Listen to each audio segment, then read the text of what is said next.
I'd like to call the meeting to order on the Board of Ed side.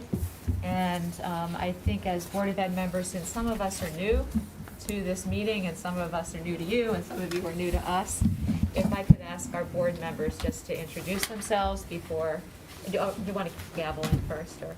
Sure. I'll call the Board of Finance meeting to order. Okay, great. All right. Nicola, do you want to start?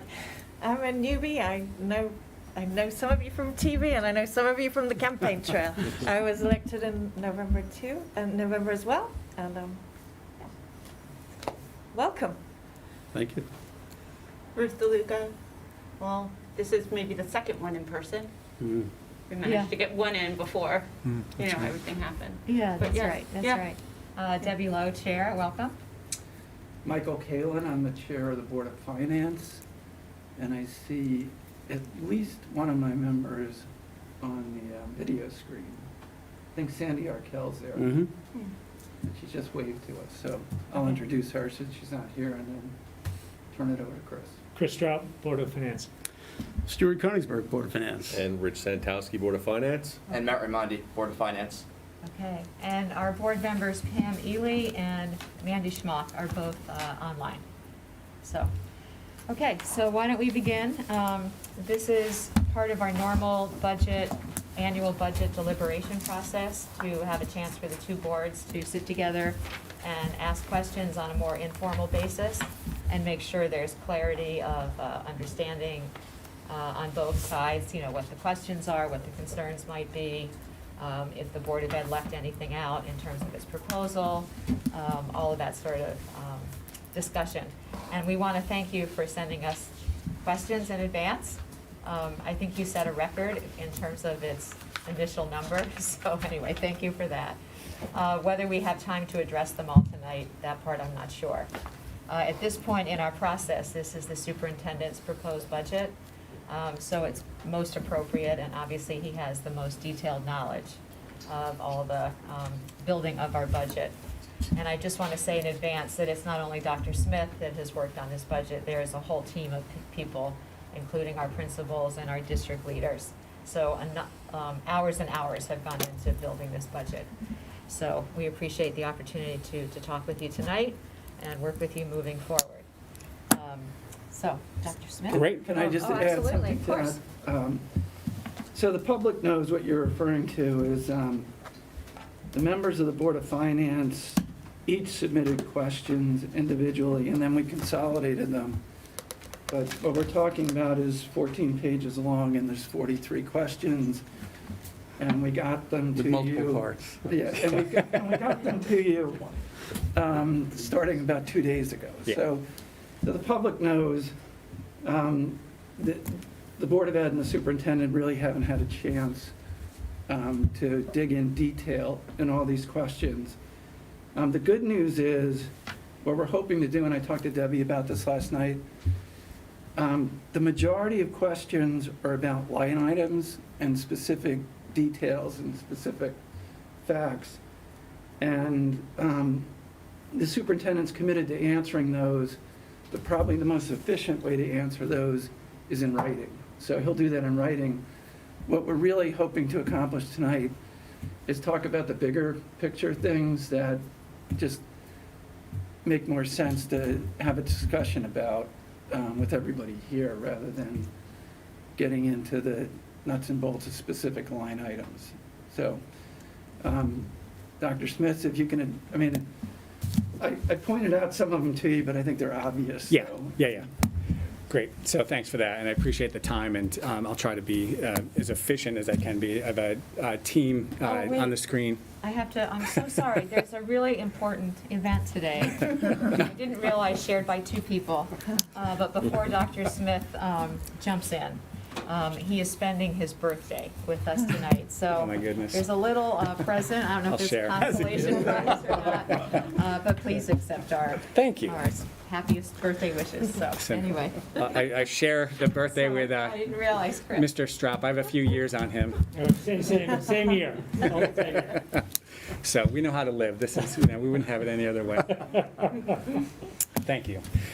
So I thought a couple of things, just in terms of process and conversation tonight. There's a team online, and so many of them represent the various cost centers within the Board of Ed budget. And so as particular questions emerge, we'll defer to them.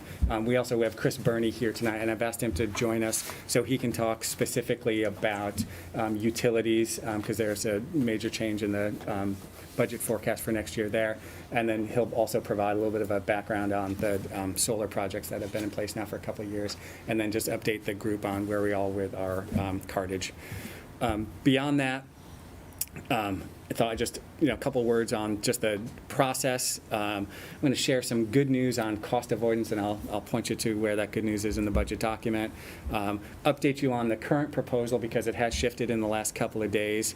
And then I think to some of the questions in your question document, the big questions always are, why does staffing increase when student enrollment decreases? So explain that. So I'll have some comments on that. And then the other piece is in response to the scenarios that you've wondered about. So, what's the impact if there's a reduction from the current proposal to 2%? What's the impact if there's a reduction to a flat budget? So I'll talk through those in some general terms, and then I thought we'll just have some back and forth. I also have Andre here. One of the major drivers, both in headcount and cost, is SPED. And so I think it's important to also understand that landscape because it's complex, to say the least, and reflects a large portion of our budget. So just by way of introduction, big picture, as a public school system, what is it that we're trying to accomplish on behalf of our kids here in Wilton?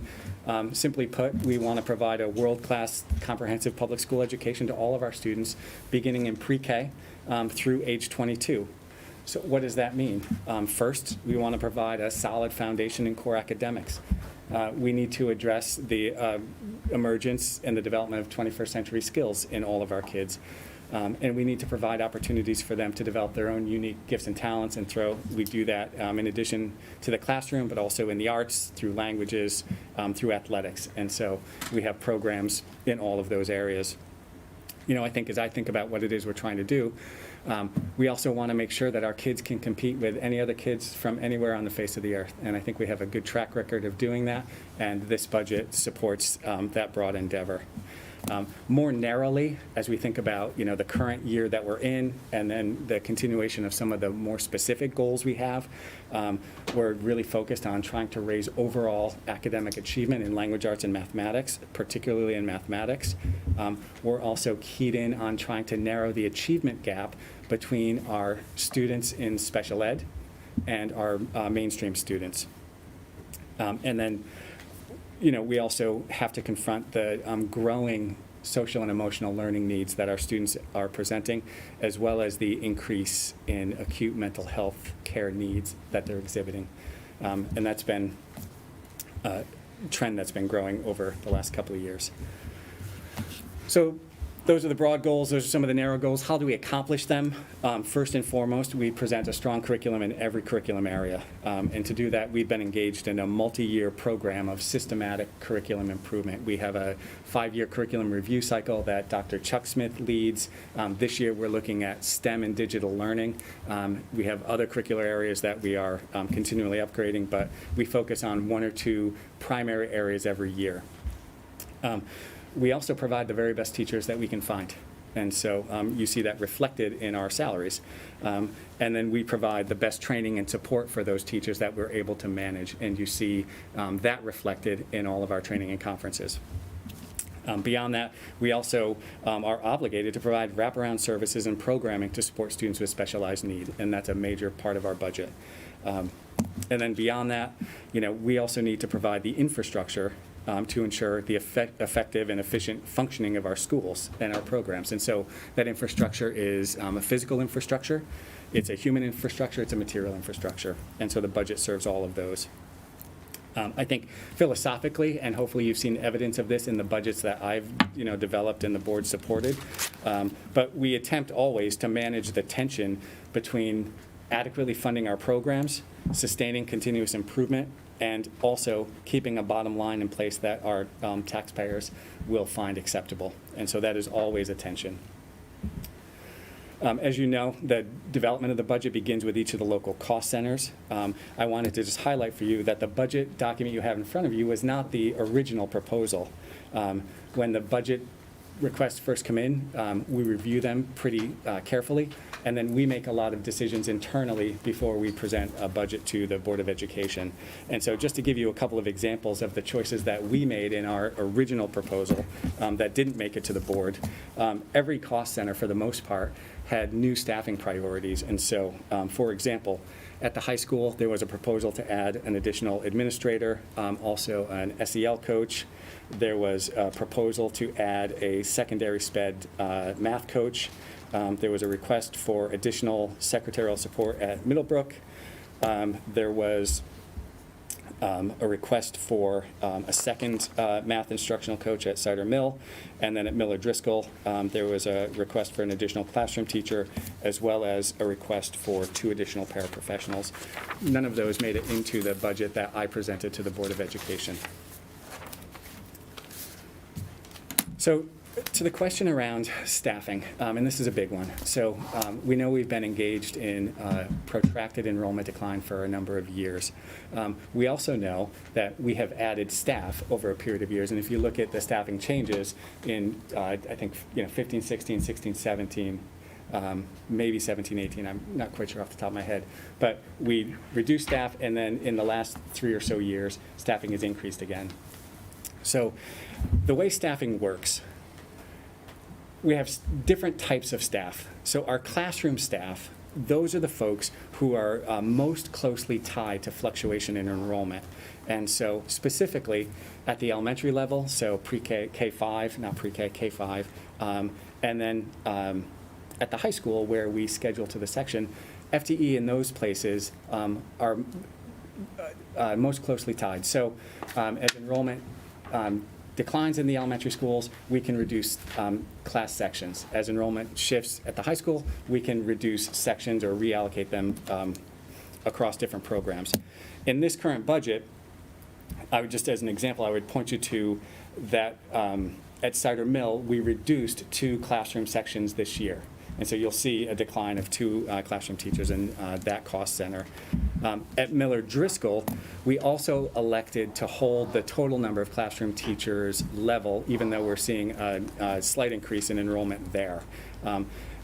The impact of those changes is about a 1 student per class average increase across those impacted grade levels. And then you also see in the budget a 0.4 reduction at the high school in certified staff, and that's just a result in some shifting of sections. Where staffing is not as closely tied is at the middle school, because we run a team model there, and so the teams are 250, 300 kids, and so the kids work through all those teachers. So it's not simply a matter of just pulling a teacher off the team. It becomes much more complex, and so the middle school staffing doesn't fluctuate the way that it would at either the high school or the 2 elementary schools. So when you move beyond the classroom teachers, we have another set of teachers, and these teachers are stepped out from enrollment. And so these are art teachers, music teachers, PE teachers, world language teachers, K-8 primarily. And these groups of teachers teach larger cohorts of students. And so, again, a year-over-year shift of 10, 20, 30 kids might not lead to a single reduction in any one of those areas, but over time, as the broader cohorts get smaller, you would see the opportunity. So, for example, last year in the budget, we reduced art, music, and PE by a 0.5 each at Cider Mill, and that was really directly in response to enrollment shifts there. And then we have another group of staff, and I won't go through every single one of them, but just to paint the picture for you. And these staff are determined through program priorities or specialized student needs. So in terms of program priorities, if you look back over the last 6 or 7 years, we have elected to add positions. And so we created 2 curriculum coordinator positions, one for language arts, one for math. Those people are really not sensitive to enrollment in sensitive to student enrollment change. We also, as you know, added instructional coaches as one of our primary strategies to support the professional learning of classroom teachers. And then in special services, we have counselors, psychologists, paraprofessionals, and those types of staff are tied to individual student needs and service hour needs as they're governed by individual student education plans. So it's all governed by IDEA and the service hours that are required in those individualized education plans. And when you look at the staffing changes in the last couple of years, one of the areas that's grown the most is with our paraprofessionals. And that's because in the last year, at least, we've had several families move in. They have kids with really complex needs, and those kids require one-on-one attention. Make sense? So when you look at the budget, that's where you see some of the staffing growth. The other area that we've chosen to invest in is in our intervention program. And so these are additional instructors, and their job is to provide supplemental instruction beyond the classroom. So math intervention is an area we focused on in the last couple of years. And so the way that works, we hire certified teachers, and they work with kids. Kids will come out of class, they might come out of world language, they might come out of another program area, and they'll receive intensive instruction in a particular either language arts or mathematics. And the goal there is to really close the achievement gap. Okay, and you'll see when you look at where we've grown staff, that's another area where we've grown. I think when you look at the special ed program, and Andrea can speak to this far better than I can, I'll just give you kind of the big picture here. That's a major portion of our budget. We've definitely seen the prevalence rate grow in this community. So that means we have more kids with IEPs, even though we're seeing an enrollment decline. And so as we've confronted that, we've also tried to implement programs that not only serve our kids better, but also act as cost avoidance opportunities. And so the two programs I would highlight for you, and I was just looking at this today, it's I think really good news. The Community Steps program, so that's a special ed program that serves our students who are ages 18 to 22, and our Genesis program, which is an alternative school program model that runs out of Trackside. There are currently, Andrea, 28 students in Genesis today? Yes, okay. So here's the good news for cost avoidance. If you look at the special ed summary budget, okay, and you can find that in your budget, you can find it in the supplemental doc, and you look at the actuals for 19-20, and then look at the projected for this coming school year, 22-23. The lines to pay attention to would be out-of-district tuition, legal fees, special education in district transportation, special education out of district transportation, and then the Genesis budget as a whole. I'll just paint the picture for you. So in 19-20, our out of district tuition line was almost $4.4 million. Just that line, that's how much we were spending to pay for kids to go to other schools. What we're forecasting for 22-23 is $2.9 million. So major reduction in those last couple of years. Legal fees, small dollars in the sped line, but dollars nonetheless. So in 19-20, we were our actual was $141,000 for sped legal fees. We're forecasting about $100,000 for this coming school year. The benefit of having the in-district program as they relate to legal fees is when we have a good option, we avoid costly legal mediations. So we don't have to have our lawyers work with another family's lawyers because we have a good program that's suitable for the kids that would go to those programs. So we've been able to pare down costs there. In-district transportation was $324,000 in 2019. It's grown substantially in 2022-23 because we have more kids participating in those in-district programs. The special ed out-of-district transportation has remained level in that time period, and then the Genesis budget has grown, but the one teacher that was added to Genesis is offset in the high school budget because it was a transfer, not an add. So anyway, the net is, if you go back and tally up all those costs, in 2019-2020, we were looking at $5.9 million. For 22-23, we're forecasting $5 million. So, and then I would also add, we have one student at Genesis who's paying tuition. He's from another town, so that's a $45,000 add that offsets the rest of it. So I'm looking at, over that period of time, a cost avoidance of just over $800,000. So that's good news in the budget, and has directly helped restrain costs over time. I'll stop there for a second before I jump into the rest of this. Questions, comments on that piece of it? So I'll jump in with the first question tonight. You mentioned going back, you mentioned Middlebrook. It's kind of hard to get leverage because of the team setup. Do you have a sense for how much that structure costs us relative to if we were to have what I'll call more traditional type of approach? So the other option would be an unteamed, like junior high school model. Exactly. That would function like a mini high school. I'd have to forecast it out. And so the impact of a change like that, and I would never recommend it because the team model is so powerful for kids at that age group.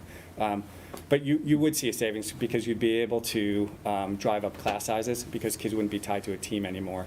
So right now, when they're on a team and you have 6 teachers on a team, you don't have enough of a critical mass to drop a teacher in that model. So we're running, in a couple cases, we've got some 6th grade classes that are running 17, 18. If we move to a junior high model, and we chose to run classes 22, 23, we didn't want kids on a team, they could go to this teacher or that teacher, you could pare down staff. Makes sense. Yeah. And then, just on the point of Middlebrook, Jory and his team for several years have been working on changing the schedule. And so right now, we're, in terms of our staffing in that building, we have 2 language arts teachers on every team. And so one of the opportunities, if everything lines up and it makes sense for kids and it makes sense for the program, if we were able to integrate those over a period of time through attrition, we could pare down staff. So there is a potential opportunity, as we come to a different schedule model over time. Are you done in terms of the strategic, the high level, and going to a different topic? I can ask questions on just those topics. I was going to, if you had questions on those topics, otherwise I'm going to just run you through where we are with the current operating budget. Okay, yeah, so let me ask questions. So on the high level, and I'm incredibly supportive in terms of the overall mission of the team, of the Board of Education. So, my questions are just more general in terms of, I'm by background, a finance person, a person who just can appreciate math, but I certainly do appreciate, and I'm sympathetic to the way you've described the overall trend in how you're using these resources. But the sheer magnitude of the drop in student enrollment from the peak, which is, I guess, around 2008. So you got about a 15% drop since the peak, and if you end up next year with 575, I think the peak staffing was about 590. So you've got about a 15-person drop, so about a 2.5% drop in, call it headcount for professionals, and for the population of professionals working for the board under the Board of Education, and a 15% drop. So if it was a 1-for-1 relationship, it would be about a 90-person drop versus a 15-person drop. And just the overall magnitude seems very large. And I understand, there are questions about, what is really fixed, what is really variable, and it's really very difficult to describe that because you have, anyone who's running the school system, unless you start combining schools. So, for example, I know there have been some thoughts that maybe Miller and Driscoll can be combined, and that might change the personality of the school somewhat. And I know you've thought through a lot of these, but the overall magnitude seems to be very large. And I would just say, I also think it's a matter of taxpayer tolerance. So that's the second element. And the third element is obviously every time we have an increase, we look at it, we look at it from a gross increase perspective. We look at it on a per student increase perspective. And I know that when I've done the calculations or looked back at the EdSite data, the per student increases were typically over 3% per year because we've had a declining base of students. And I know that when we talk about, for example, this year, in total, including the capital needs, it's a 3.7% increase. When you think about the long-term impact of people who will be in Wilton for some time, the 10-year impact of, 3.7% on the, on the average taxpayer, using the average taxpayer, I just did a quick calculation. Over 10 years, it's about, that type of increase per year over 10 years, about $7,000 additional out of pocket for the average taxpayer in the town. So, if, I think there's a sentiment, we're trying to get information from what the taxpayers' sentiments are, and it's very difficult. But I know there's some sentiment to try to get it, the budget down every year. So you've cooperated immensely in that over the years. But I think there's going to be pressure this year, particularly in consideration of the fact that the school system has been hit this year with inflationary pressures, primarily from a commodity perspective, but the labor perspective is not the teacher base. So if 70% of your expenses are related to salaries, and the teacher contract is still in place for one more year, you don't have that inflationary element in 70% of your cost base. And in the future, depending upon what the Fed does about inflation and whether it gets under control, we could well see significant increases in the future years. So when you think about that compounding impact on the taxpayer, my fear is it's going to be a much larger number.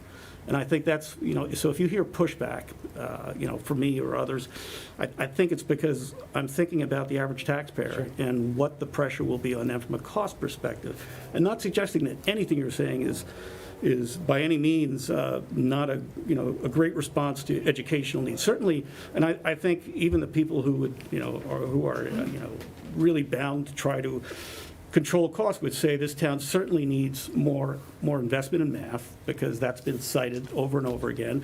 These interventionists, I think some of the areas I would question are some of the maybe some of the overhead, some of the non-student facing, and I understand while we have a tremendous impact from COVID from a psychological perspective across the population, across not just the student population, but across the town, across the country, across the world. Are we really in the business of providing that support, that psychological support? Mm-hmm. Does this school system really have the expertise? Does the school system really take on additional liability if you don't provide appropriate psychological counseling rather than referring those people? So adding headcount around counseling and people who are social workers, I think is perhaps helpful, perhaps a little dangerous from a liability perspective from the town. So I don't know enough about that, but I worry about that. And I also think it's additional investment that you view as warranted because of what's going on in the world, but it may not be the overall role of the school system to provide that. Although it's certainly a needed resource, and certainly referrals are needed. So just those are some of the high-level things that I think about.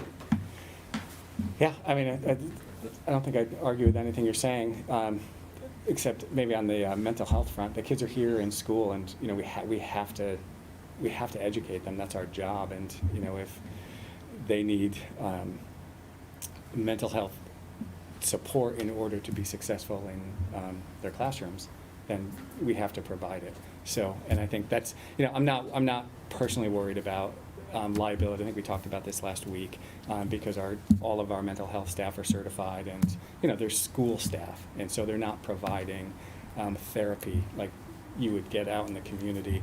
And part of the work of our social workers is to try to connect our kids and families to other community-based providers.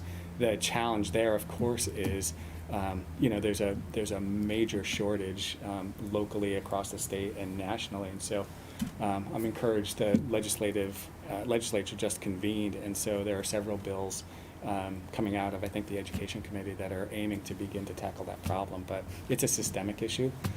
But I think for us, our first mission is to provide an education, and those people, their job is to support it. I think, Stuart, the question about growth it's a big one, and it's one that, we live with here all the time. And I think, we look carefully at all of the staff we have, and I think I'm sensitive to what the taxpayer response is, and, you guys will tell us, the taxpayers will tell us, referendum in May if they think it's too much, and then, that forces us to go back and make a change. I think I see, just kind of my first priority is in trying to balance those needs, but to make sure that we have the right people in the right place to deliver the kind of education that people who move to this town expect. And so I don't look across our staff and see any nice to haves. I think, in a little bit I'll talk to you about, if we are going to go to 2, if we're going to go to 0, what I think the impact of that's going to be. And it's, it's not good news. You wouldn't expect it to be, but again, I don't see easy opportunities to reduce staffing. What it comes down to, and I'll get into this in just a few minutes in terms of programming. It's quality education programming choices.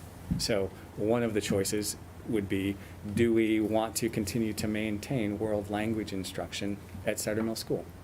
Right, that's 3 or 4 teachers. If we said no, then there would be, I don't know, $500,000 in salary.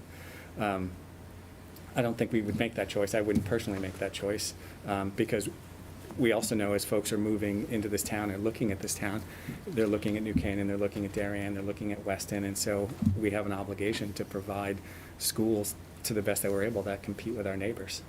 We've had a lot of people move to this town. You've heard it for years, right? They cite the schools as one of their top reasons for coming here. Let me just talk to you about where the budget is, because it's changed from what you have in front of you. In the last couple of days, we've gotten some better information in. So we got the pension actual from the town, and so that was $112,000 less than what we budgeted for. So we're able to take 112 out of that line. Additionally, we just renegotiated an extension to the contract with STA. And so we were able to negotiate down the increase for next year. So we're forecasting, I think, a 4% increase in the budget. We negotiated a 2.25%. So That's the buses, right? STA, yeah. So that's about $60,000. So there's $172,000 that we're able to take out of the operating budget. And just here's just a note about the operating capital versus the Board of Ed operating. I know it's confusing. If you're looking back at the last 2 operating budgets, these capital projects weren't in there. Okay, so these are the proposed capital operating is new spend. So there's nothing to look backwards to and compare to in the previous 2 budgets. So if you just consider the change in the operating request, it decreases, from a 299 to it looks like about a 279. So that's not nothing. We also went back after talking to Chris Burney about the operating capital, and so there's good news, bad news here. The bad news is that the elevator plan was inadvertently omitted from the first draft. And so the cost of elevator replacement for the next 3 years wasn't factored in. The elevators are now in. They're about $200,000 per year over 3 years. Chris's recommendation. Increase to what was proposed? So I'll tell you kind of what the whole proposed change is. When we're Just clarifying, so Chris, you're on the, yeah, Chris, he's here. this operating, so we haven't reviewed the total long-term operating capital plan, right? The $5 million plan. No, so that's the bonding plan. Right. Right, and then the operating capital is what we've developed over the last couple of years. And how much is that over the period? Do you have a full, what that dollar amount is? Yeah, so I think we were forecasting the middle school to be 2.1 million over 3 years or so, and the high school to be about 2.6. Okay, and so, and where is that in, I'll call it the review process? So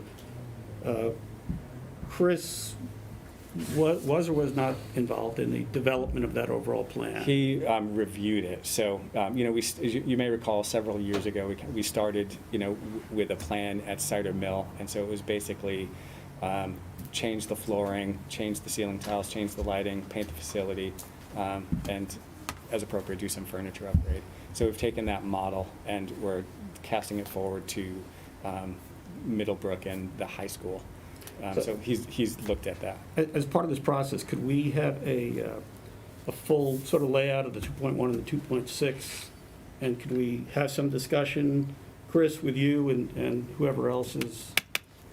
Because I think it would be good for us to have an opportunity to go through that. Yeah, Lynn was also proposing a tri-board meeting, inclusive of the Board of Selectmen, so we can look at all these. And when we were looking at this, we had discussed at some previous some business operation committee meetings over the last year about, how to address these capital needs and where to fund them. And so that's where the proposal came from, to take them out of the Board of Ed operating budget, because the other real issue we have is when those funds live in our budget, we have a year to use them, otherwise we lose them. And we had that experience a couple of years ago with an elevator. And so to relocate them under the Board of Selectmen operating gives us a 5-year time horizon now to get these projects done. But of course, so I think that probably the best opportunities to it would be at the tri-board meeting. And relative to that, I mean, in addition to reviewing at least the broad scope of work, I'd like to request a walkthrough of the facilities before that, so we have some visual sense of what we're talking about. Yeah, in fact, I think you all should do that. And so, Rich, I think you just, reach out to me and we'll schedule it. Okay. And I would say that to anybody who wants to Yeah, participate. okay, I mean, I thought maybe we could piggyback if anyone, would be, not a one-on-one, but other people were interested. Okay. But, We should probably have the tri-board meeting first, though, because things may change in terms of what the But project. to the degree we're going to look at Yeah. numbers and scope, it's good to put an eye on it first to understand that when you're in a meeting, that we're talking about that leaky ceiling and we're talking about that carpet, rather than just subjectively look at $260,000 worth of carpet replacement. Yeah, the needs aren't going to change either. I mean, they are what they are. For those of you who don't know Rich Santosky or his background, he runs a rather large and complex construction firm. And he's, I think, in terms of the sessions we've had during our budget discussions thus far, he's got significant knowledge. And Great. if he's got the time, I think he's a great resource to the town to whatever extent, Rich, you have any time to offer your thoughts. Yeah. Yeah, so we can go about that. We can put out some dates and, folks, if they're available, we'll invite Chris to come. We'll have Jose, who's our facility supervisor, join us. He can give you the down and dirty, both at Middlebrook and here at the high school, so you can really get a sense of, what the needs are. And I was able to talk to Lynn briefly today, and I think Kevin raised the bonded capital and the operating capital, and sometimes there's questions about which goes in which bucket.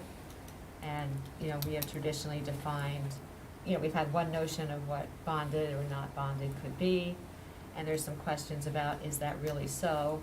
And so Lynn's in the process of investigating that and asking bond counsel and getting an updated written opinion. So that's another reason to have the tri-board meeting, is to try to come to agreement on which of these items, none, some, all, might change categories. So that's another kind of wait and see conversation. So this 16. I was just one of my earlier comments that I wanted to bring up is, when we talk about pushing things out, that in my mind, this is an $87 million budget, which the Board of Ed first, Dr. Smith produced the first draft for us on 125, and your board met on 2/3 to deliberate that, and a week later, we're here on 2/10, and we're expected to make decisions. And from my perspective, it wasn't a detailed budget. We got a summary budget, and we got a summary of the summary, but it wasn't fully detailed. And a lot of even the Board of Education questions were derived from the fact that they just didn't have a high level of detail. So I would request a little bit more detail. And one of the things that I'm interested in is, and I would say 2 or 3 years, but because of COVID, this isn't as relevant, the last 5 years of approved budget versus actual expenditures, to be able to look at how approved budgets are actually spent. And but my original point was that we don't have a lot of time here. We understand that we're under a tight time constraint, but pushing things out to the next meeting isn't necessarily going to get us to the finish line. Right, I wasn't Yeah. talking about the whole budget, I was just talking about the capital budget Okay. and the tri-board. That would be a tri-board thing, not our entire budget. No, I agree. Yeah, okay, But that's a I'm sorry, component yeah. of it. I mean, we, Yeah. And we even though did- we're not voting, I think, on the bonded capital, it's part of the entire budget, and it's part of the decision-making process. Oh, So sure. to understand what that is, to understand what the CapEx is in your budget, and how that gets projected, it would be helpful. Good. The changes that Chris proposed drives that 610 down a little bit. So his first recommendation was, rather than go forward with first part of a flooring replacement plan, to conduct some subfloor investigation, because we have some concerns about one section of the building at Middlebrook. So considering that, we took out the forecasted cost of that section 1 of the flooring replacement and supplanted it with a plug of $50,000 so we can get some bids to do the study for the subfloor. So that, I think, drops it to $458,000. So it's another reduction of about $153,000. So the total, when you combine the net between the operating capital and the Board of Ed operating proposal, the change is now, it's like $87,625,000. So it's about a 3.3. So it's down about a half point from the original. So one of the big issues with that whole plan probably is, when did you put the budget together? When did the $700,000 budget get put together?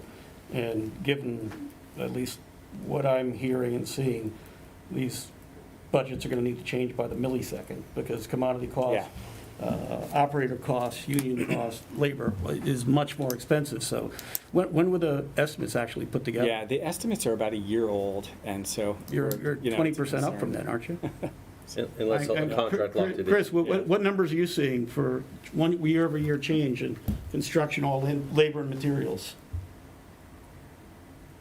I would agree with you, the 20%. We met last week, in fact, the presentation of the Board of Selectmen maybe this Monday, I lose track, on the police department headquarters. Our architects had employed some professional estimators, and the 20% over the last year was the number they raised.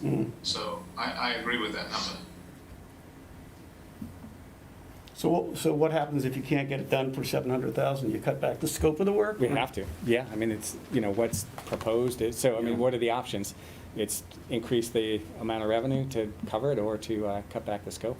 And so then you would extend it out over another year or two, Yeah. whatever it took. So what's the process from here in terms of your estimate and trying to get that So I think. re-estimated, or? So Jose Figueroa, who's our facilities director, was working with those vendors. And so, he was feeling confident about his numbers, but that was the direction he got last week, was to go and tighten them up. And so, he'll do that now. But I think, part of our process, we have to understand what we're going to do first and what we're going to spend. And so once that's a little more clear, then he can go out, and we can't contract anything until the budget's in place anyway. And it's a double-edged sword, because when I don't know how things are being estimated or priced, but when you have a large-scale project, there's an economy of Yes. scale. When you break it up into 3 or 4 years, you're not going to pay the same unit price for the work that you would have if it That's was a right. large project. And, I understand the challenge. Yeah, so they're all, just really difficult choices. So I wanted to just kind of move on a little bit to, some of the questions you had about, just changes in spending and what would that mean. So I looked at, if we were to reduce the current proposal, which I'm saying now is about a 3.3% increase over this current year's spending, if you factor in the operating capital, and reduce the total spent to about a 2%. That's just over $1.1 million. And so there aren't pockets left in our budget where we can go. I wouldn't touch technology, I wouldn't touch supplies, I wouldn't touch textbooks, because over years we've pared those down, and we feel like we're pretty tight with the materials we have. And so the two areas that are really would be left to focus on are the actual capital operating budget and staffing.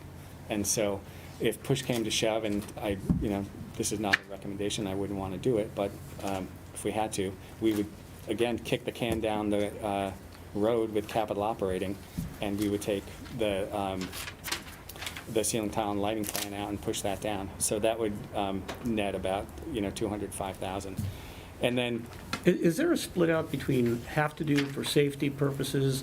For example, anytime we talk about getting the roofs repaired, we should be doing that immediately. The elevator. So that's a, Yeah. elevators, non-negotiable. yeah. But in terms of beautification, even though, we all want better-looking schools, how do you split out that initial So- 700,000 between have to versus Yeah, I like think, to? well, so the elevator's got to get done, right? And to me, that's non-negotiable, and we have to start moving forward on these plans. So if we're going to do a, forensic study of the subflooring, that money's got to stay too. The other things are the lighting, the ceiling tiles, the painting. So, the buildings are aging, and the work needs to get done, but, I think that's not a safety concern in the way that we need an elevator. Mhm. But, I think the other recognition here is if you walk through the building, Yeah. this building is aged. I think it's been well cared for, but it is aging. The flooring is aging. There's no question about it. When it comes to that, what is the scope of the duties of the custodial staff? Do they clean the buildings only, or do they have some repair, painting / upkeep obligations? The custodians primarily clean. In the past, we've pulled custodians and used some additional time to have them paint. We've got a couple of custodians on staff who are very good. But we maintain a small crew of maintenance staff, and so we have an HVAC specialist who's full-time for us. He maintains all of our mechanicals. We have an electrician on staff that we hired a couple of years ago, and so that was been a huge benefit because he's been able to do a lot of electrical and lighting work that in previous years we've contracted out. And then we have a general maintenance individual, and so he does primarily all of the repair, painting, kind of small-time fixtures. Just one? One. We had two, and so we're in the process of hiring our HVAC technicians planning to retire, and so we're in the process of hiring a second HVAC person. And so what the proposal is to onboard a new HVAC person, and then when our longtime HVAC person retires, then we would replace the second maintenance person. So it's a crew of 4. Right, so then staffing. So, how am I going to cut staffing? We have, in the current proposed budget, there's 2 new positions. One is a .8 social worker. One is a 1.0 math interventionist for Middlebrook. Those would be the first that I would propose. And so we estimate. Middlebrook or Southern Mill? Middlebrook. Oh. Yeah, Middlebrook. Did I say Southern Mill? Sorry. So we estimate the .8 social worker at about $113,000 when you figure salary and benefits, and then we estimate 1.0 certified staff about $120,000 on average when you factor in salary and benefits. So between those, that's about $438,000, and then we have to find another $700,000 to make up the difference. How many social workers are there altogether, including the proposed hiring?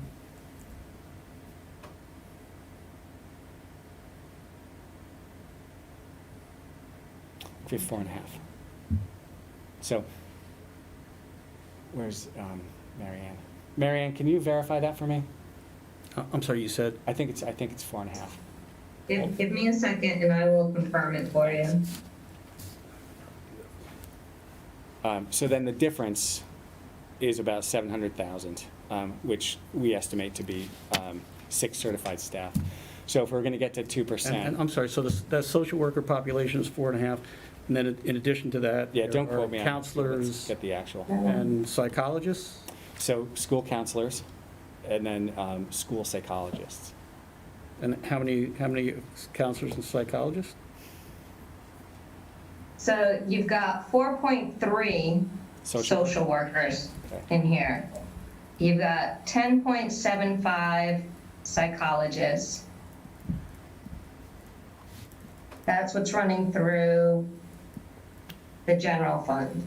And the counselors? I think 13. I'm sorry, And say that again? When you say counselors are not, These are school. they're not college advisors, these are Well, people, counseling people who need No, psychological help, or? the school counselors, depending on where they are, so the school counselors here at the high school, where the majority of them live, they spend most of their time doing college advising. Okay, that's different, yeah. Yeah, and then in the lower schools, the school counselors deliver curriculum, provide some support to kids but they're all tied to academics and Second stuff. purchase is 0.65. And Kevin, when you think about all the areas for savings, the one area that you had a significant increase was the insurance. So I saw a very significant. So when we were going through the Board of Selectmen, I'm trying to remember when it was, they converted to the state fund. And when they converted to the state fund, they had put together a reserve that reflected their incurred but not reported, the IBNR element of their insurance, which Chris knows way more about than I do, having come from an insurance background. But I know a little bit about it. And usually you get that number from your administrator. So who's the administrator, and do you get that number from them? So really two questions. Number one, have you considered going to the state plan? We have. And number two, how much do you have in your IBNR, or how much do you have in your total reserve for this insurance? And can the reserve cover, is the reserve in excess of the IBNR that's reported by your administrator? And if it is, can that be used to cover some of this year's increase? So it's a bit of an accounting question. It's a big one. Yeah, Mary Ann will have to give you the actual. Well, I was gonna say, I can get you more information on that. That is what Anne was working on before she left. I can tell you that I know we do have money in the reserve. I'll get a report together. We'll see so that you can see what's where. No. There was a 6 to 8% increase coming from the state plan. There was no savings when she was comparing the Board of Ed going to the state plan. Let me see, what else did you ask me? How Just much is the the health total of the reserve reserve. that you have in place right now? That, I would get back to you on that. I don't want to say a number right now. I would get back to you on that. Okay. Yeah, if you wouldn't mind, if you could just report back to us on the number that you got in the reserve and how much you hear back from your administrator is your IBNR. Yep. You can use if it's that. I mean, And if you have any analysis comparing the state plan, because it's interesting that the Board of Selectmen went to the state plan and saved money, but your comparison is that you don't save money. no, the That we last time didn't, we looked right. at it was just about a year ago, and then Ann had looked at it more recently before she left. Right, and what we do is we actually, and we track, the way that we got to our numbers by tracking the actual claims as well, and the stop loss that we have in place, and the number of stop loss claims, and how many are coming on and off of what we anticipate. So there is a little more to that analysis that we do, and I will see what we can put together and get back to you. Okay. Thank you very much. And I want to answer your other question, whoever asked about the psychologists and the social workers. When you look at what's funded through the grant and the local fund, I want to give you the whole number. It's 11.4 psychologists, I believe, and 5 social workers. Okay. And as far as people who are funded by the grant, how long Yes. is the grant going to Okay. fund these people? So is it only 1 year? For the numbers that I just gave you, Yeah. those are going to recur. They're covered under the IDEA grant. Okay, so the idea It is not an ESSER grant, it is not a COVID grant. We expect to get that every year, and we've had it every year Okay, great, since I've been here. perfect. Yeah, I'll walk you through the ESSER All right, funds, thank because I you. have that also. Mhm. But I think, so the short of it, we've looked at the state health plan, and, our staff, particularly our certified staff, has an interest in shifting to the state plan. So this comes up in contract negotiations too, because it's a more user-friendly plan. But the last analysis, it wasn't a benefit to the board, so there was no reason to move. If, forecasting forward, if conditions change and the state health plan becomes favorable to the board, that would be a great opportunity, because there would be the opportunity to pick up funds, but then you also have the reserve that's sitting there that you'd be able to reallocate to, perhaps buy down some costs. So that kind of It's on our plans. Do we currently have a self-funded plan in the school, Yeah. or are we fully insured? yeah, it's self-funded. We're set. Self-funded. And the number of lives covered under that's 500 or 600? Right, Mhm. right, so if you, give me a chance to put it all together for you, and I'll put all of that out and send that back to you. Okay. Yep, I was just, I am new on the board, so just making sure I No, understand. no, no, that's okay. So, I mean, so roughly out of 700 employees, not everybody takes the insurance or is eligible for it.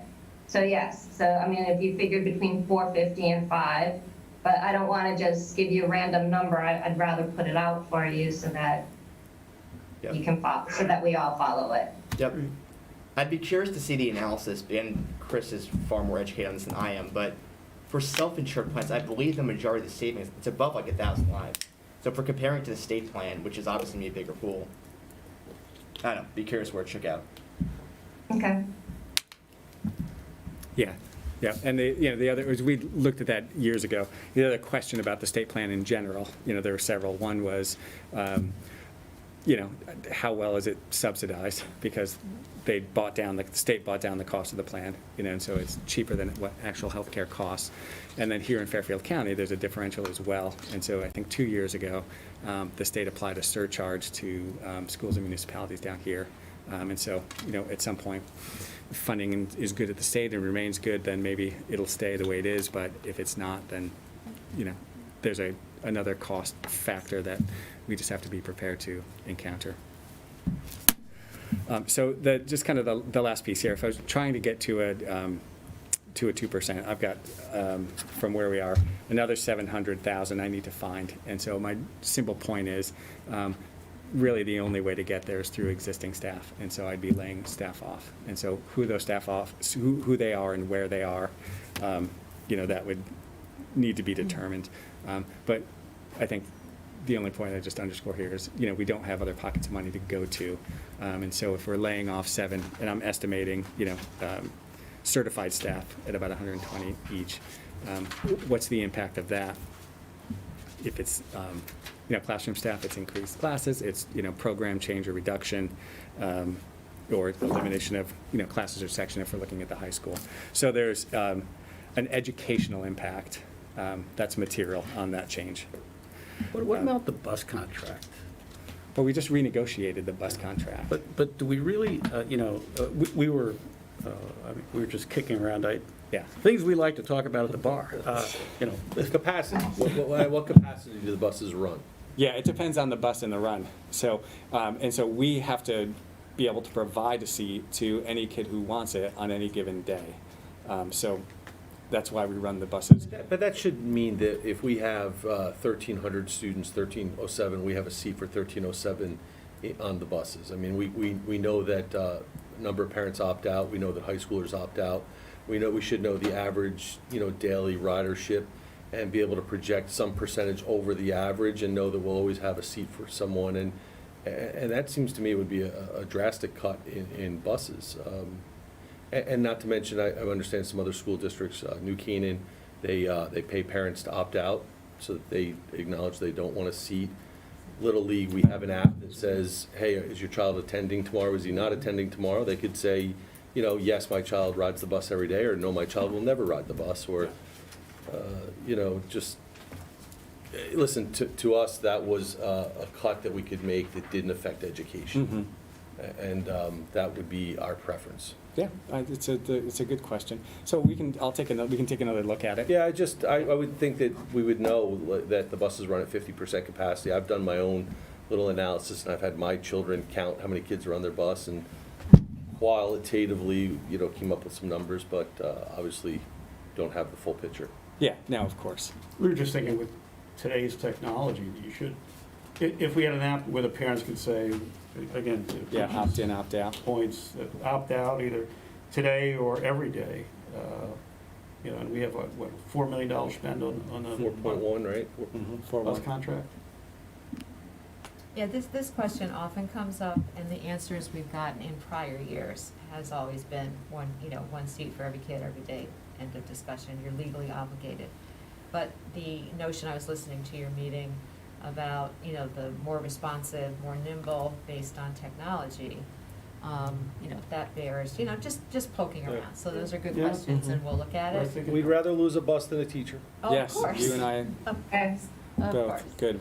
And just to go back, there's about 512 employees right now on the benefit plans Great. for medical.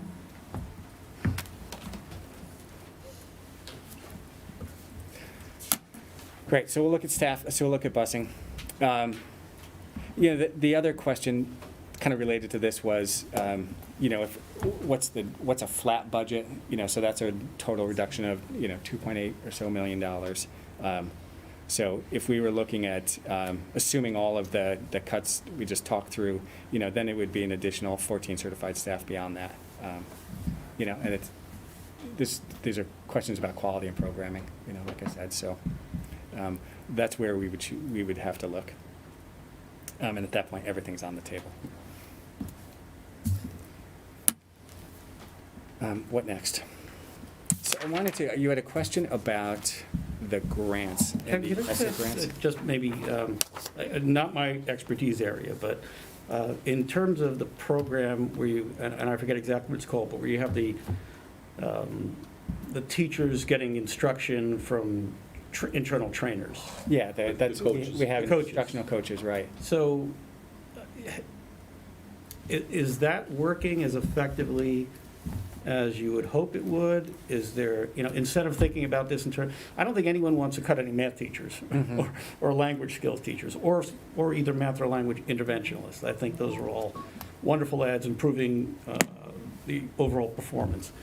But you know, if, again, you know, there are all kinds of things you hear from neighbors, you know, some who are teachers who don't like the program, and I'm sure you've heard this, and don't think it's particularly effective. So, I mean, if you were challenged to cut, I didn't hear you say that you might consider cutting some of that program. No, what I said is everything is on the table. Oh, okay. And so we would look across the board. And so I think, you know, the instructional coaching, we've had that in place here for now 5 years, and this question has come up, and you know, we have chosen to focus in language arts and math. At the high school, the model's a little different. The coaches have only grown, you know, more in their just indispensable work. How many coaches are there? How many instructors? So we have 1.5 here at the high school, 2 at the middle school, I think 3 at Cider Mill, 4 at Miller Driscoll. All total, I think, Kevin, I have 10.5 coaches throughout the district and 15.45 interventionists. You know, it's interesting, a couple of questions I was asked about that is, the issues that we have with our math program, are we beyond that? Are they fixed? Are we meeting expectations, or are we still struggling to? No, we're definitely, I mean, we've been engaged in a multi-year improvement plan. The last round of data that the board just looked at earlier, late last week, shows very positive indicators. So we're definitely moving in the right direction. But this dates back to 2012, the problem. No, it dates back to like 2000.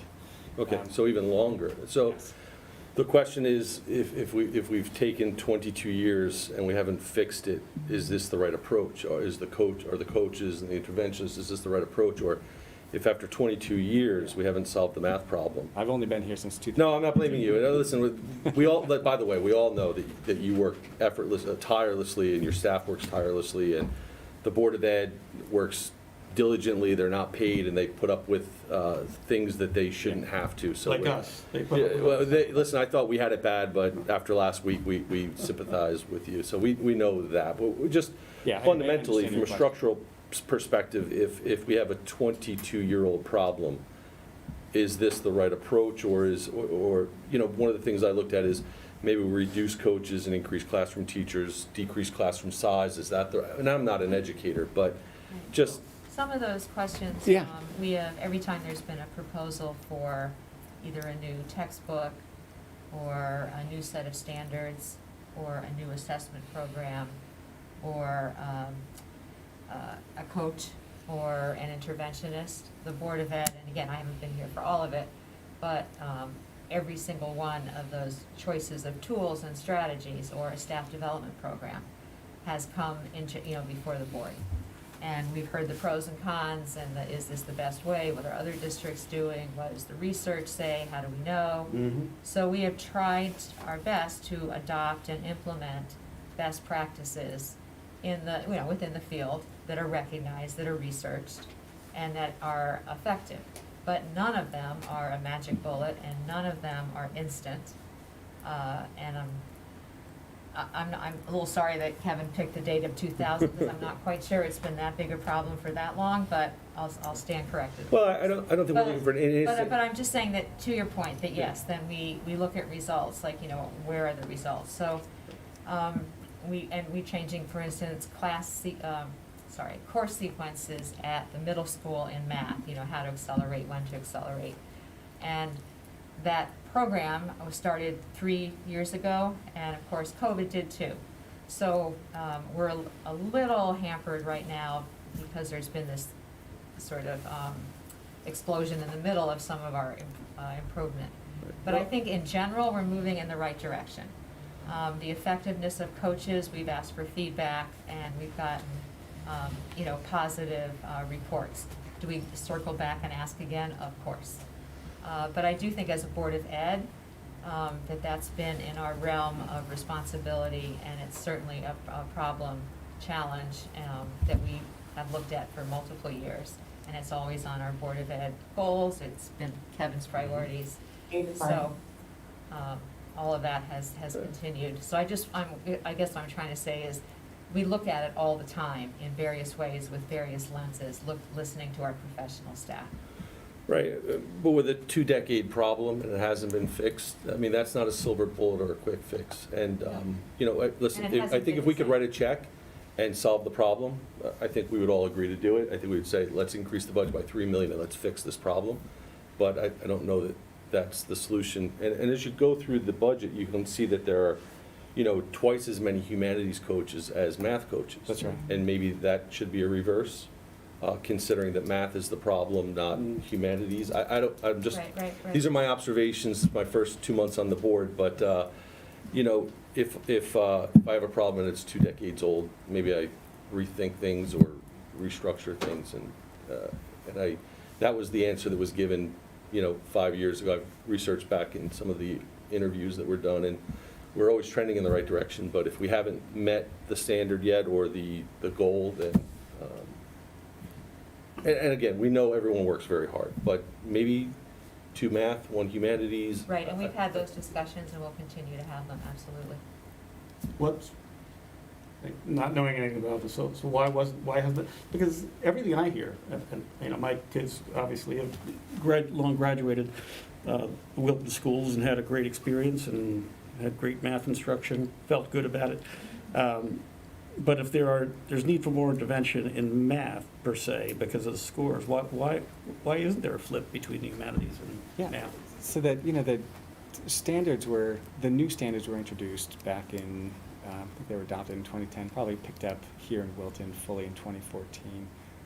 It underwent a major curriculum revision in literacy first, and so that's been our major priority, you know, as you think kind of life skills, kids need to be able to read at a very high level. And so we've chosen to invest and maintain the literacy coaches because teaching reading and the science of teaching reading has also changed quite a bit in recent years. And so there's a lot of technical skill that teachers need to develop in order to do that really effectively. And so as we've watched, you know, I think we've always had success in reading, but not to say there are not issues. And so, you know, you look at the transition between 2nd and 3rd grade, you know, there are questions and concerns there about students' literacy development. So the short of it is literacy is maintained a priority, and we have really focused on trying to develop the skills of the teachers. We've talked about do we need to shift and should we shift instructional coaches, and we haven't made that decision at this point because I don't think we're, you know, quite entirely confident that our staff has developed the skills they need to have in literacy and language arts just yet. Did I also read in your question and answer that the STEM coaches actually had humanities backgrounds and not STEM backgrounds? I think that was your board's questions, and the answer was that they had actually, the STEM coaches were humanities. Yeah, I mean, the coaches are functioning differently at the high school. They're more generic. So we have Eric and Michelle is a half-time coach, and so they've been providing, you know, mostly technical support to staff. But is it an issue that we just can't find science No, because again, it was a question of resources. And so when we first developed the model, we were looking at humanities and science and math combined. But in fairness, math was the priority. And so the math coaches have math backgrounds. They're not like certified science teachers. Hey Deb, I have a question. Can you guys hear me? Yes.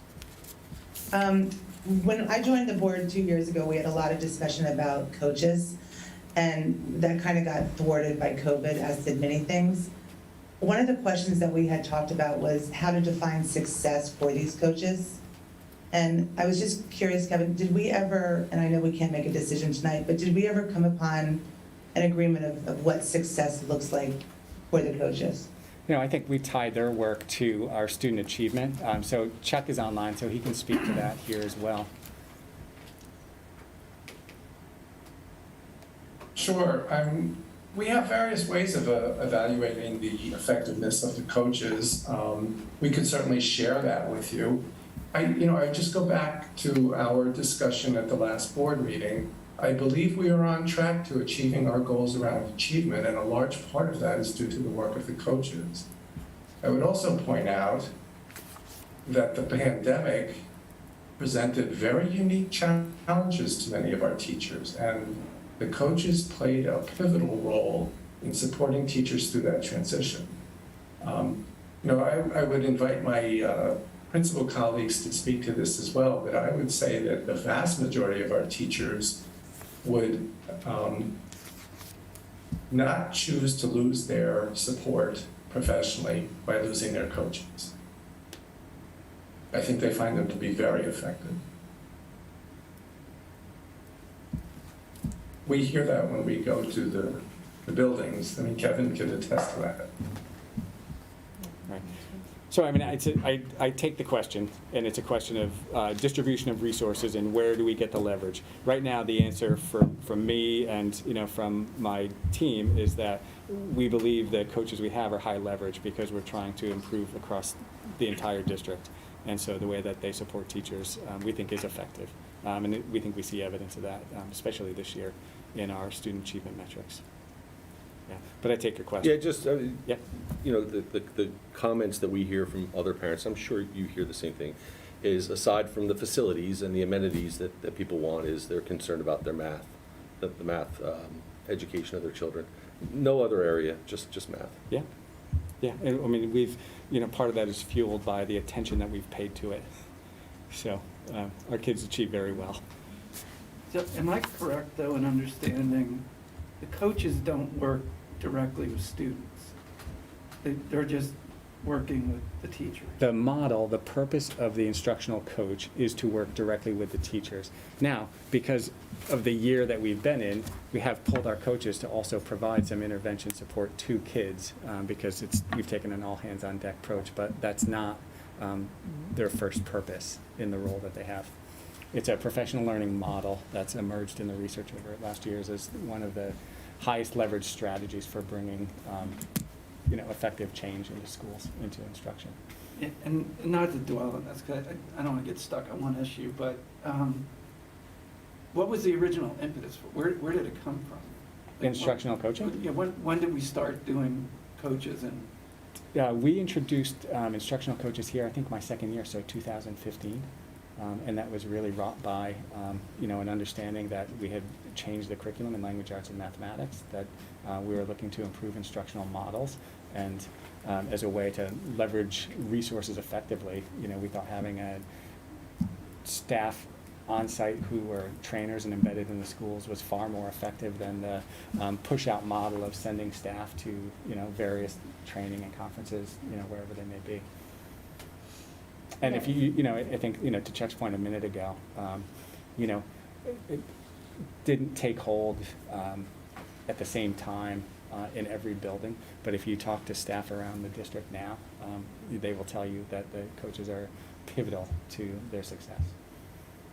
Has anything changed, though, with respect to technology and Zoom and everything being available now, that perhaps the instructional coaches on staff, on site, may be in kind of an older model, and in terms of what's available now, in terms of just how educational opportunities and without travel, without having dedicated staffing exist now that didn't exist before. I would assume that some of that now, in terms of STEM coaches and specific math skilled coaches might be available as a, as a service as opposed to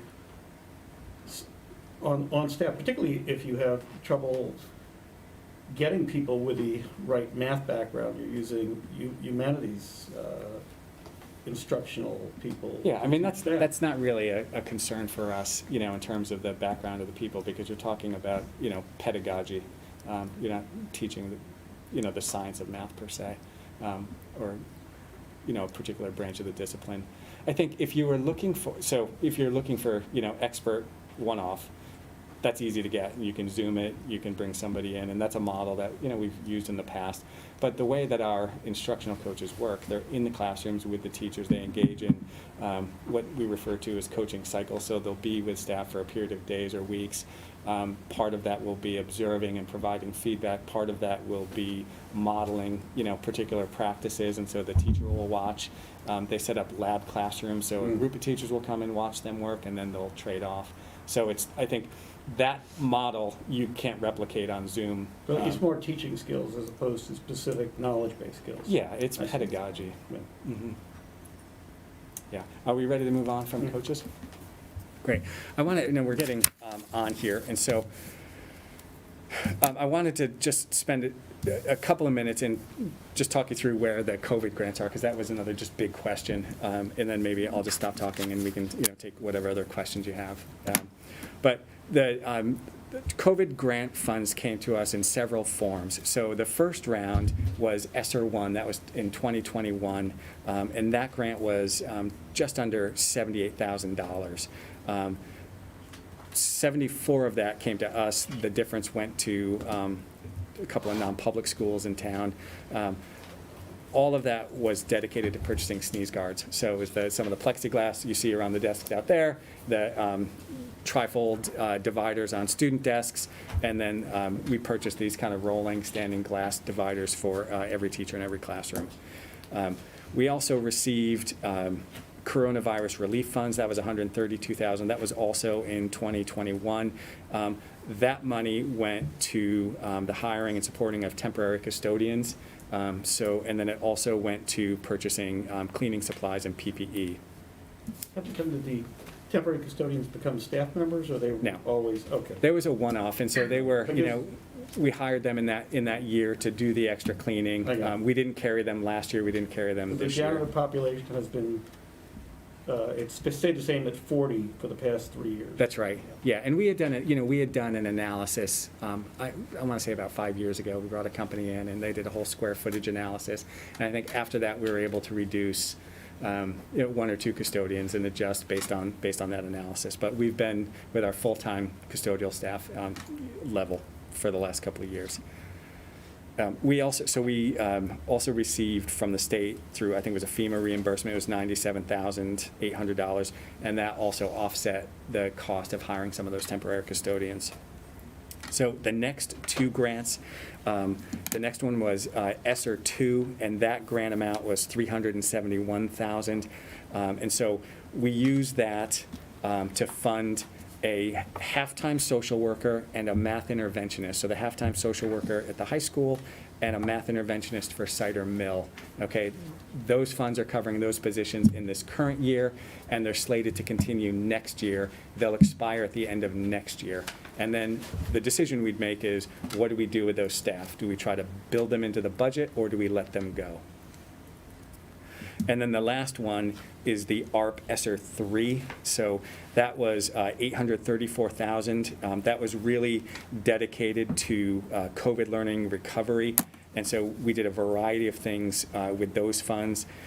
We used part of the funds to pay for 2 classroom teachers at Miller Driscoll. So they're covering 2 classroom teachers this year. They'll cover 2 of those classroom teachers next year. Those funds will expire at the end of next year. We hired a number of part-time academic interventionists this year, and the intention was to do that on the short term. And so understanding that a number of our kids, because of COVID, were experiencing learning loss, the intention was to bring these people in part-time to provide short dose intervention to close the gap. And so we have a couple that I think their time ended with us at Miller Driscoll. I want to say maybe like November.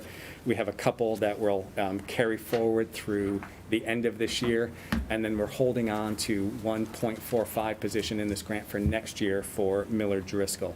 And again, those funds expire at the end of next year, and that position would either go away or we would incorporate it in the budget. And then we provided a number of other shorter-term services. So we ran reading and math intervention through June and July of this past summer. That was $32,000 within that grant. We also ran at the high school an SAT and after-school supplemental instructional program. That was about $27,000. We used a chunk of this grant to purchase a contract with Family and Children's Services with the intention of hiring through that contract 1.5 social workers. Right now, Family and Children's Services, they haven't been able to fill those positions, so those funds are unexpended. They're still sitting in that in the grant right now. And then we purchased some contracted service with the Center for School Change to provide the technical support for us as we were implementing this accelerated learning model this year. That has kind of guided all of this intervention support work. So those are the COVID grants. There were some smaller dollars that were dedicated to special education. So there was a $20,000 COVID grant that came from the state. Andrea dedicated that to providing time in the summer to run evaluations and PPTs. And then there is another chunk of dollars in the SPED line, and that's going to support the migration from one of our online systems to another system to provide some professional consulting for staff, and then to fund some additional support for some of our complex learners. What else? And then it looks like she's got a couple of different pools of money there, but they're all dedicated to SPED and supporting some of the extraordinary needs in SPED. So for all that, I appreciate you walking through that. Super helpful. And then when I asked the question, as it's written, what I'm trying to figure out is all the stuff you just listed, to me at least, and I'm not an educator, but it seems like pretty necessary stuff, right? There was learning loss during COVID. Who knows how long that's going to continue if it ever ends. The grants will eventually expire. That's my understanding. Yeah. And so as it does, how do you think about how that flows into future budgets? And the reason why I'm asking is I'm trying to get a sense, we're asking the taxpayers a lot right now. We got to think about kind of what the future looks like too, and that's what I'm trying to get a sense of. Right. So, I mean, certainly when the grants came, we understand that they were going to sunset, within 2 years. And so our, intention, particularly with some of the interventionists that we're funding through the grants, was to provide shorter-term intensive support with the goal of closing the learning gaps, so that way we wouldn't need them, in subsequent years. I agree with Matt. Sounds like all necessary stuff. You're closer to it. Is there a sense that those grants will be extended? Because they probably are needed. I don't think so. Yeah, I haven't seen or heard anything to suggest that. But the intention, based on what things change, right? But based on what you're seeing right now, they met the need, and they did what they had to do, and you don't see a need that we're going to need to keep those resources once the grants expire. No, I think the question, so we have some intervention already built into our operating budget, and so they work hand in hand with some of these additional staff members. So I don't see the need to carry the additional. I think the question is around, it's the larger question of mental health support for kids. So what does that mean for, just to your point before, Stuart, about, what's happening, and will we continue to need additional, social work support? That to me is still a question, and so we're in the process now of just trying to compile a set of data to understand what that means. So, how many visits to, drop-in visits to social workers, how many referrals to 211 or mobile crisis, and then what's that look like over time? And we try to forecast that out and see, what is the what do we anticipate the need to be in future years? Yeah. So I don't know what that's going to look like just yet. I mean, how do you think about, because I mean, intuitively, stating the obvious, COVID was a very tough time for adults, let alone for children for a variety of reasons. And I think the Board of Ed and our teachers, you guys have done a fantastic job, isn't even given enough credit. It's been tough. How do you quantify what the impact is on a child, though? And therefore, how does the Board of Finance and the Board of Education together quantify the resources we need to even meet that? Yeah, Matt, it's a great question. And, so I think within that, in part, we're watching and, hoping to see trends emerge. In addition to watching, and, one of the questions we have, if we're able to provide a normalized, stable environment, will that help? Just having a stable environment, will that help address some of these, kind of acute behaviors we've seen in kids?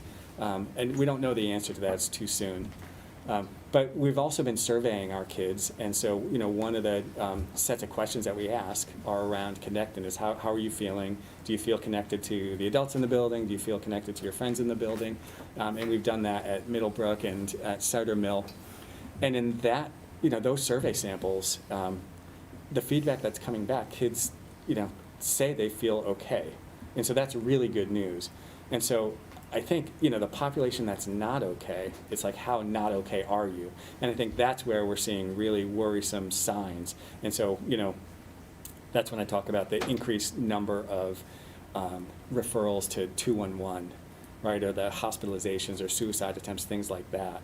So I think it's maybe a small, probably a larger than pre-pandemic, but, a subset of our whole population.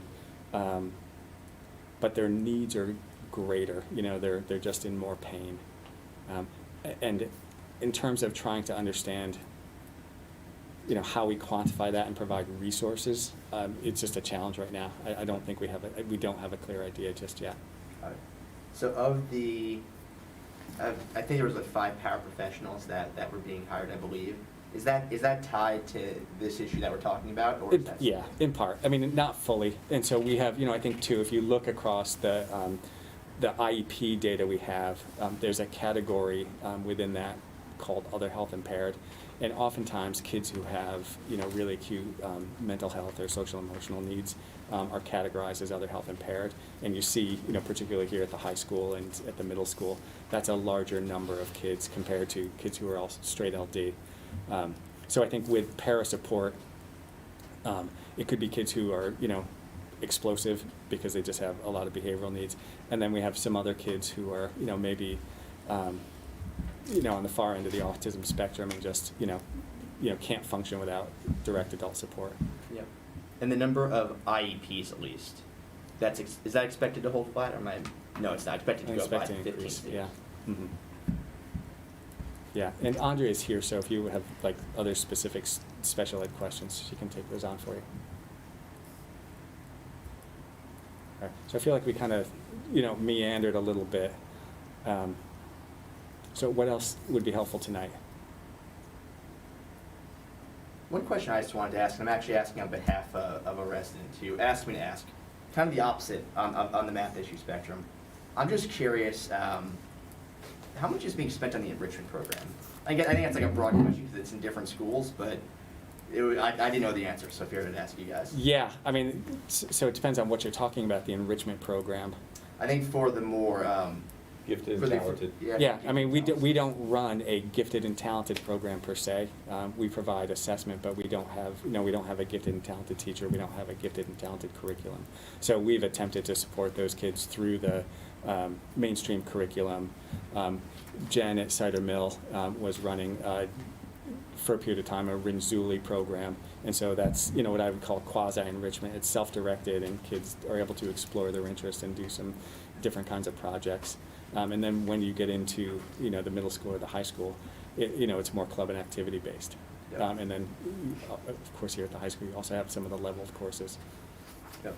Do we used to at some point? So for people that may not know who I am, I used to be a student here. In fact, the last time I was in this room, I graduated from high school. So coming full circle, Mr. Higgins used to be the principal when I was in middle school. Mr. Coleman taught my brother Joseph.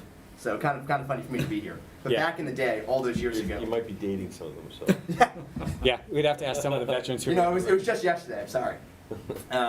But They still have copies of all your exams there. yeah, hide those. But I recall there was maybe something, but again, I was a kid, so not really sure. But Not since I've been here, but that's, 2014.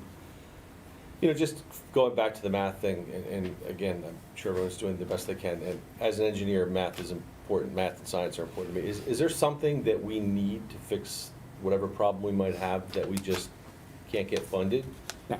There's nothing we need that we said, hey, if we could only get this, we could make a big dent in the. No. No, that's been the main part of Yeah. that question. Do not let resources Right. get in the way of math improvement. And we have said that during the budget process. Do you have what you need for math improvement and for the social emotional? That's Yeah. one of our main priorities. Ours too. Yeah.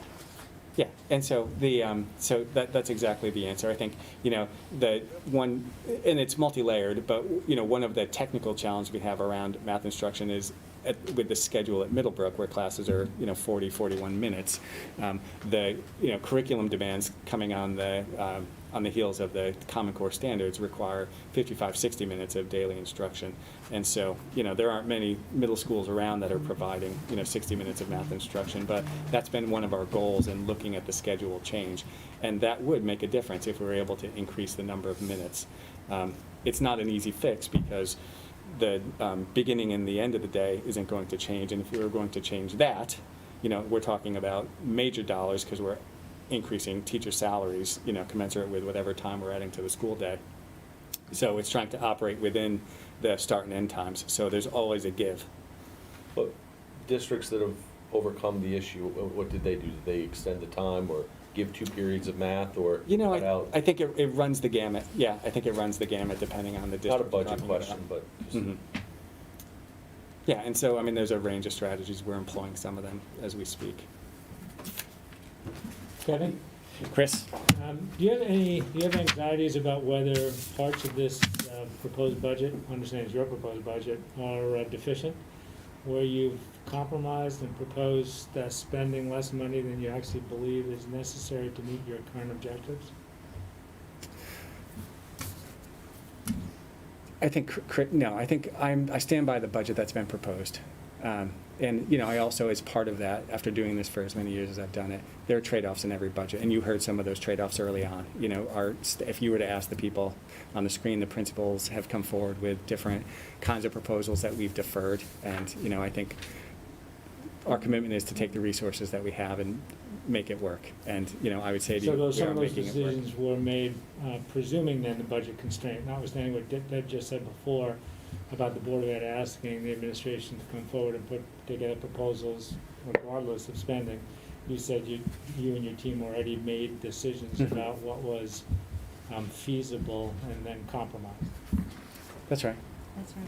Yeah, and as we It talk. might be useful at some point in time to understand what the implications of those compromises might be. Understanding it's a judgment call, it's a little difficult. Yeah. Sure. Yeah, as we listen to the,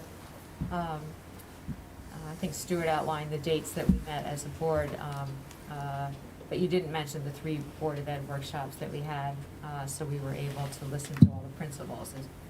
And during that conversation, we heard, sort of passion pleas for this is what we could have used. But, we looked at the data, we looked at the class sizes, we looked at where our results were doing, how effective it was, the cost, et cetera. And I think while it's stretched thin, I think to Kevin's point, we have what we need to accomplish our goals. I say if it's possible over time to understand, where the compromises were Sure, made and sure. what the implications might Oh, be. glad to do that. And then assuming that the Board of Ed changed its objectives, and rather than, being satisfied with a certain percentage of kids, meeting mastery in some school, we measure, how many kids meet mastery at an 80% level, I guess, for whatever reasons over time it's been determined appropriate. Or, high school rankings, and we've decided we're satisfied with top 5 or top 8. What would it cost, and how would we change our behavior if we increased our objectives? We made our our standards more onerous, or not more onerous, but challenged. So we challenged ourselves. We said, look, we wanted to have the best, high school in the state, not the top 10, and we didn't want to see 80% of the kids in Middlebrook master, ELA. We wanted 95%. It would be, I think, interesting over time as we're thinking about the education we deliver to understand why we agreed at those levels, and then what it might cost if we were to be more aggressive in our goals. Do you want an answer? Not now. You have one? So this is a conversation that we've had a few times before. Yeah. So I think I have the benefit of background that goes back some years. Yeah. No, I think, if you're looking for, there's not a single answer. But, one of the areas that I think has emerged, and you see this in some of the, more elite private schools, they focus on smaller class sizes. And so the research on class size doesn't bear that out as a strategy definitively, but intuitively it makes a lot of sense for a lot of reasons. And so I think if I was going to look at, one other strategy that I would leverage to really try to make a difference, I would drive down class sizes, but I would do it materially. And so, I wouldn't go from 18 to 16, I would go from 18 to 12 or 13, and so really allow that teacher in that class to work with those kids intimately, and then to do that at scale, right? That's a major cost proposition. But that's already part of the cost proposition, isn't it? Because when we started, right before, when COVID kicked in and we lost a lot of students to either homeschooling or private schools, one of the things we talked about was, okay, when those students come, in the interim, our ratio of students to teachers will come down, but it'll pick back up when those students come back up. And I think I wrote a question about this. So, but that hasn't really happened. Those people haven't really come back. Well, we definitely saw an enrollment increase at, particularly at Miller Driscoll year over Right, year. but not to make up that full pop. So any way you look at it, I think the overall ratio has come down by 1 to 2 terms, maybe something like that, right? Is that? If you're talking about average class size. Yes. And so, that I'm looking at classroom teacher to group of students. This year, the way I've expressed it is that we're at the low end of our averages. But that's not true in every class either, because we did have, even with the additional sections at Miller Driscoll, we still had additional enrollment that, drove some sections up to 19 or 20. So we're not, to the kind of point I was making, like material difference is, 13, 14, 15, right. Not 18, 19, 20. But have you looked at what we could lose in terms of interventionists because of the lower class sizes, how many teachers we would need to do that, and what the physical space would look like? Do we have the room to do it? And is it a plan we could implement if that was something that people wanted? Yeah, we'd have to look at that. Yeah. I'd have to actually run the numbers on that. I think we all think that the schools are the biggest asset of the town. When you ask people why they come here, they say the schools, and then there's a 10-way tie for number 2. Right. So by far, it's schools.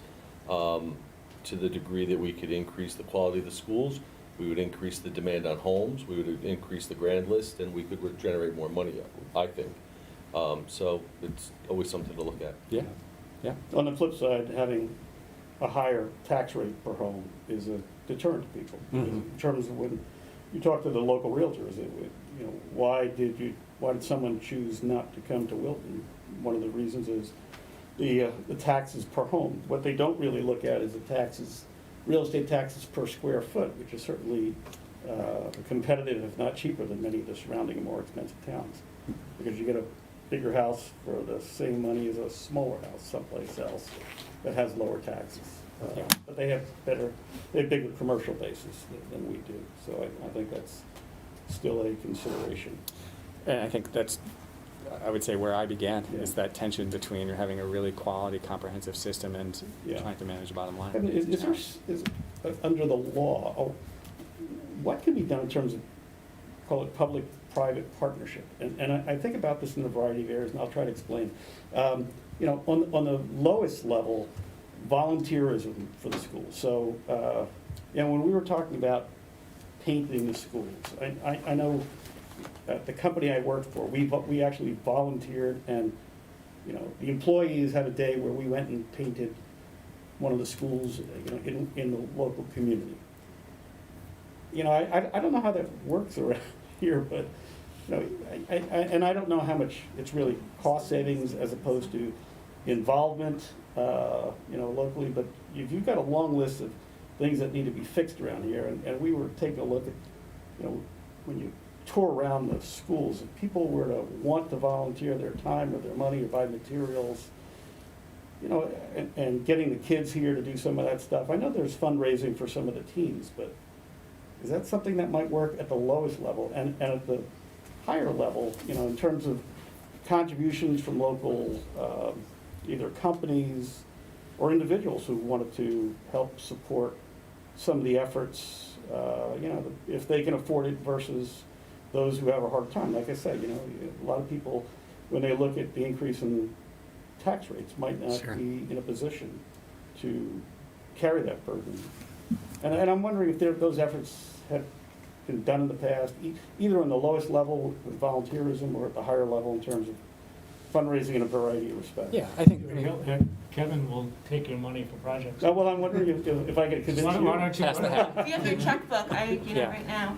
No, it happens all the time. Yeah, I think, to answer your question, where the programs are in place, and so I think of things like WEF, like the booster clubs, like the PTAs who, raise a fair amount of money every year and generously support, teachers' projects, classrooms, the individual donors, all of that is in place. I don't, there's not a system beyond that to do what I think you're describing, which is to, elicit mass support against maybe a set of projects, whether they're small capital improvement projects or other, other program improvements. And so, frankly, we haven't had the time or the focus, certainly not in the last couple of years, to really sit down and think about how would you do that, and that would require a lot of time and attention and thought. Or even, I think we spoke about it, but a summer work program for students. Yeah. I mean, it would benefit the school and benefit the children and Right. teach them something. Yeah, and we do that in small ways, Yeah. right? So we hire, a couple high school kids to Yeah. work with our maintenance staff over the summer. But again, it's, we're talking, this is not a scale Right, opportunity. So running a full program, it requires planning and time, and, we just haven't done it. Yeah, not for lack of interest. So I think just maybe to wrap up, so we have. Can I ask one more just general Oh, question? sure. Before you wrap up? I guess more macro, but one of the slides in the, I don't know if it was the superintendent's proposed budget or a deck that we looked at in the ops meeting. But if you look at the last, call it 6 or 7 years, Yeah. right? The proposed budget increase, and I'm going off the 2.99, but it's probably still even true, I think, with the new changes. It's significantly higher this year than previous years. It's 3 times the average. It's more than the last 6 years combined. It's noticeable. And I'm just curious, and again, this is my first year on the board, so trying to learn, but what's different about this year than those other years? As I'm thinking about it, could it be inflation? My guess is probably not. Right, inflation, we'll talk about that next year. Could it be COVID? Well, we had COVID last year. Yeah. So I'm just curious what's different this year. Yeah, I'd have to go back and look at each of those budgets. Here's what I would encourage you to do is, look at our budgets and then look at the DIRG budgets as well, and look at the year-over-year cost increases. I think Wilton, we've presented pretty conservative budgets comparatively for all the years I've been here. I think the story's different, Matt, and so I'm pulling up that slide now. So looking at 2021, that was the year of the pandemic, and so we had a lot of budgeted funds that we didn't expend because the schools were shut down, so we were able to return funds back and manage the cost increase. I think in previous years, Insurance.